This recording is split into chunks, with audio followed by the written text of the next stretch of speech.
রাজবাড়ীতে মুড়ি কাটা পেঁয়াজের আবাদ শুরু হয়েছে, তবে সার ও কীটনাশকের দাম বেশি হওয়ায় চিন্তিত কৃষকরা।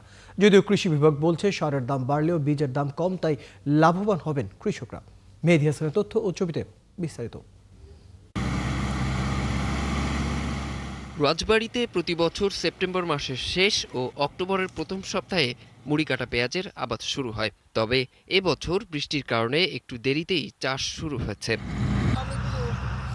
আবাদ শুরু করলেও সার ও কীটনাশকের বাড়তি দামে অসন্তুষ্ট কৃষক। তারা বলছেন এতে চাষাবাদের খরচ বাড়বে, লাভ হবে কম। সারের দামই হলো বাড়াই ফেলাইছে, বুঝছেন? এলো বড় বড় ডিলার তারা হলো হিসাব কাম করে। কৃষকের তো বাঁচার মতন এখন কোনো পথই নাই, কারণ সার ওষুধ সরকার যেভাবে দাম বাড়াচ্ছে, এগুলো দাম কমানোর প্রয়োজন। সার ওষুধের দামও বেশি। ধরেন যে ক্ষেত খোলা করে কৃষকের এটা তো মানে লস। সরকার যদি এর ফ্যাসিলিটি করে, হয়তো ফ্রিজের দাম পায়, তাহলে কৃষক বাঁচে। সরকার যদি দাম ভালো দেয় আমাদের দাম, আমরা ন্যায্য দাম পাবো। যদি কমে যায় তাহলে তো আমাদের ক্ষতি হবে। তবে কৃষি কর্মকর্তা জানালেন সারের দাম বাড়লেও বীজের দাম কম থাকায় কৃষকরা লাভবান হবেন। সার সরবরাহের ব্যাপারেও আমরা সচেতন আছি।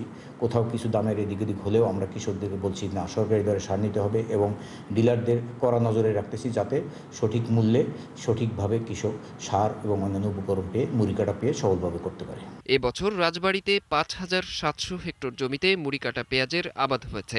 উৎপাদনের লক্ষ্যমাত্রা ধরা হয়েছে ৫০,০০০ মেট্রিক টন। অরিসুল ইসলাম, ৭১।